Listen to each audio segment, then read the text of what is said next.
สบายดีวันที่2ของปีแล้วก็ของเดือนเนาะทุกคนมื้อนี้ก็คือเป็นวันหยุดอีก1มื้อจ้าสิมาเก็บหองแล้วก็ถูหองเนาะมื้อนี้ทุกคนที่แรกอะสิเฮ็ดตั้งแต่มื้อวานนี่แหละทุกคนแต่ว่าเป็นไข้ก็เลยบ่ได้เฮ็ดหยังก็คือไปโรงหมอก็คือเบิดมื้อนึงเลยหั่นนะมื้อนี้ช่วงไข้ก็เลยได้ลุกมาทำความสะอาดหองเนาะมื้ออื่นก็คือได้ไปทำงานปกติแล้วจ้าทุกคนเอ้ยรู้สึกว่าวันหยุดก็คือเบิดมื้อไวแฮงก็คือมื้อนี้เริ่มต้น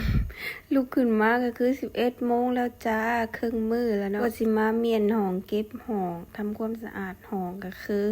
เบิดไปแล้วเกือบแบบค่อนมื้อนะบาดเวลาเฮ็ดงานนะคือว่าโดนกระโดนแท้ๆแบบกลัวสิเลิกงานนะทุกคนซึ่งมื้อนี้ก็คือสิมีแต่เมียนหองแล้วก็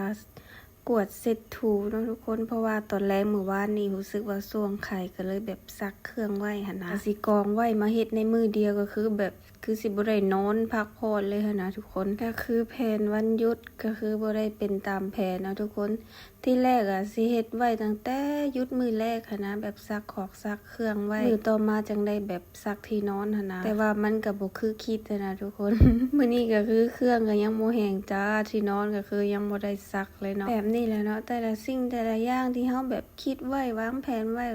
ว่าสิเฮ็ดในมื้อนั้นมื้อนี้ก็คือมันบ่เคยคือคิดนะทุกคนสำหรับข้อยนะก็คือแบบมันตรงกันข้ามนะสิ่งที่เฮาคิดไว้แต่ว่ามันเฮ็ดบ่ได้นะทุกคนเพราะว่าหยังเพราะว่าไข้ลัดเนาะก็คือเฮ็ดหยังบ่ได้คือวิวหองทุกคนเป็นจังใดงามอยู่บ่ก็คือแบบเป็นธรรมชาติอยู่ได้ทุกคนแบบต้นไม้หลายอีกอย่างอากาศมื้อนี้ก็คือแบบดีอยู่ได้แบบบ่ได้แดดร้อนปานใดทุกคนอยู่ห้องก็แบบบ่ได้ร้อนนะหลังจากเก็บข้าวของเรียบร้อยเฮาก็สิมากวาดพื้นก่อนเนาะทุกคนห้องน่ะกว้างอยู่ได้ทุกคนเพราะว่ามันบ่ได้มีเฟอร์นิเจอร์อีหยังมากมายเนาะเป็นห้องโล่งๆอยากได้หยังเฮาต้องซื้อเข้ามาเองหั่นนะหลังจากกวาดห้องเรียบร้อยแล้วทุกคนสิ่งที่บ่คาดคิดก็คือเกิดขึ้นจ้าน้ำยาถูพื้นเบิดเนาะเล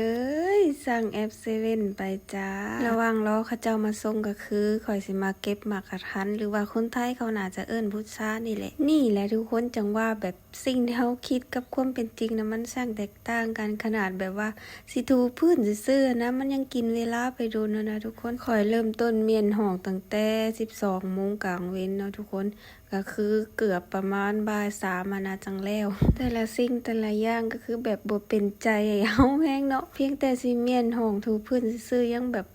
ขนาดนี้แล้วเนาะแบบบ่เป็นใจให้อีหลีนะแบบก็ลืมว่าน้ำยาถูพื้นบ่ทุกคนเผากวาดห้องเรียบร้อยเนาะจังฮู้อันนี้สร้างก็เพื่อเขาเจ้าสิมาส่งก็โดนเติบเนาะทุกคนเชื่อเลยว่าบ่มีหยังเป็นใจให้ข้อยจักอย่างเลยเนาะแค่เรื่องแบบง่ายๆซำนี้มันยังเฮ็ดให้แบบยากได้เลย ยอมเลยแนวนี้วิดีโอก็สิจบสำนี้แล้วเด้อทุกคนหยุดมื้อนี้ก็คือบ่มีหยังหลายเมียนห้องแล้วก็เบิดมื้อละจ้า